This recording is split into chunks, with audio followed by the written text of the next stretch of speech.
Hey everyone, thanks for joining us this week for our community gathering video. We are week 2 into our new series about being unified, being one in Christ. And this week specifically we talked about unity in Christ. You'll remember that our first service, July 5th, and some of you were out of town on vacation. That's fine. If you haven't seen it, go and catch up on it when you have time. But you'll remember from this past week that we all agree, it's not a difficult thing for us to agree on. We agree that when someone has put faith in Jesus, that saves them. And it's not about their church background, it's not about their cultural background, it is about their faith in Jesus. And so one of the things that I think we miss, and we talked about it a little bit this past Sunday, is when we read a text like Romans 12 or 1 Corinthians 12 that talks about spiritual gifts in the church, we tend to think of spiritual gifts in our church building. We tend to think of spiritual gifts in the 456, and then the other church down the street can think about their spiritual gifts and their people when they read 1 Corinthians 12 or Romans 12. And yet, even though Paul is talking in 1 Corinthians 12 specifically to the Corinthian church, he says a very similar thing to Romans. And so we don't want to deny the fact that we as a body, we as the 456 body, that we have a purpose and that we are to be unified. But we also don't want to miss the fact that the entire church, that is everyone who has put faith in Jesus, that the entire church is unified, that the entire church is one thing. And so while, for example, I lived for a little while in East Texas right after Michelle and I were married, she lived there too. That's how that worked. But we lived in East Texas for a little bit, and while we are no longer part of that community of believers and our spiritual gifts aren't being used in that body of believers anymore, there are still people there in Longview who we're connected to because of Christ. And so don't hear us say that there aren't individual church groups. Even in Rome, in Paul's letters, he's referencing a couple of different church bodies. And so here in San Angelo area, we have a lot of different church bodies. So that's not what we're talking about. So when you hear us talk about we are one church, we're not saying that we don't also have a place as the 456. But what we want to be mindful of is that the other church down the road, that they're serving the same Jesus that we're serving. And so here's what we had on tap this past week. Our theology was this: the church universal, the whole church, is under the authority of Jesus. So the 456, because we profess Jesus as God and Lord, we are under the authority of Jesus, just like every other church around San Angelo and around Texas and around the world that puts faith in Jesus is under the authority of Jesus.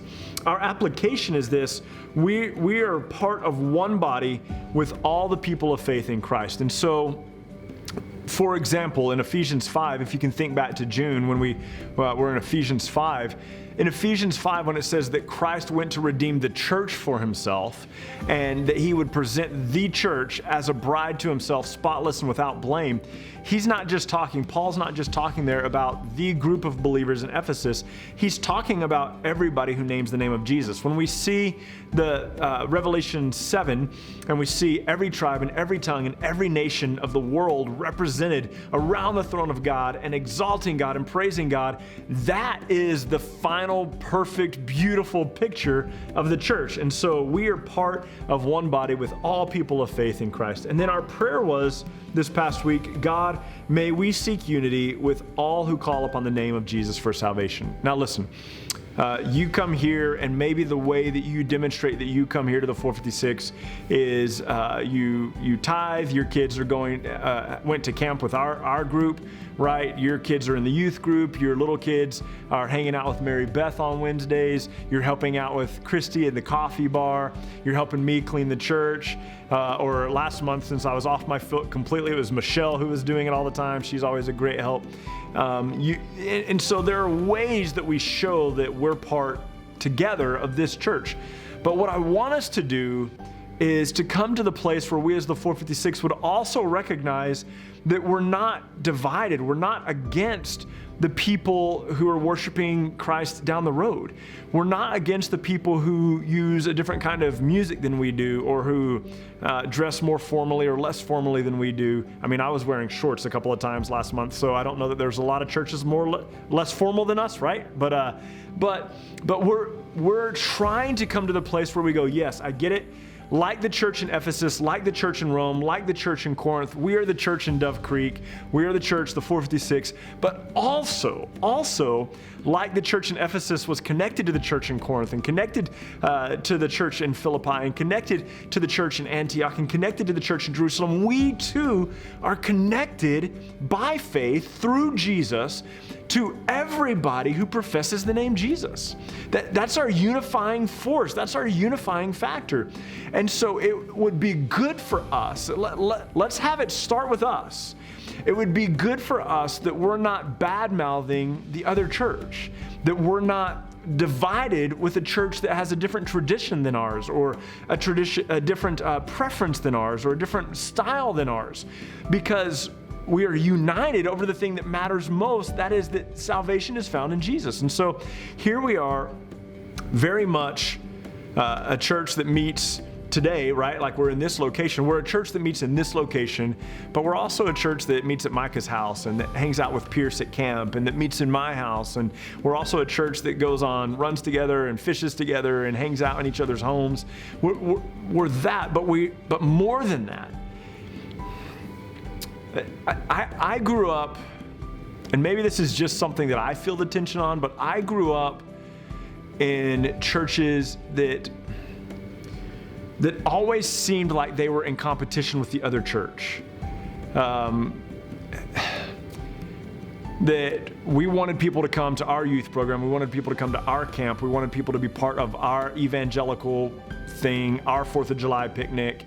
That we were always about, we want people to come to what we're doing. And I think if we can get to the place where we say, you know, that church in town, or those 100 churches in town that proclaim the name of Jesus, we're on the same team. We have the same goal. Then it kind of melts away that division, and it kind of melts away that sense of competition. And so, yes, you have spiritual gifts, I have spiritual gifts. Mine tends to be stupidly obvious. I'm a preacher, I'm a teacher, right? That's mine. But some of you are gifted in hospitality, some of you are gifted in mercy, some of you are gifted in giving, and that together our gifts help the 456 function well. But outside of that, your gifts and my gifts help the church, all who name the name of Jesus, to function well. And so let's come to the place where it's not about competition. It's not about what they're doing versus what we're doing. It's about they're serving Christ, we're serving Christ. They have this style, we have this style, but our aim is Jesus. And so please take these 3 questions a little bit lightly. Please don't use this as a time to throw other churches under the bus. But here are 3 questions for you to digest with your friends, your family, in your community gathering this week. 1, what is a weird or funny memory you have of being in or around church people?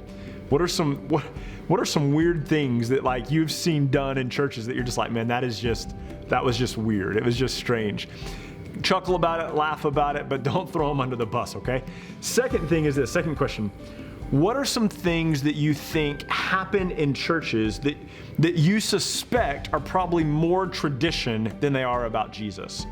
I have seen a lot of churches fight over the shift from wooden pews to comfortable chairs.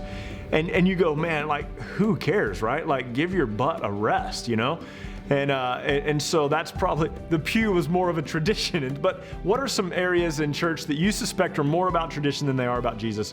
And then the third question, how can we as individual people, but also think we as the 456, how can we as a church better unify ourselves with believers outside of our particular preferences?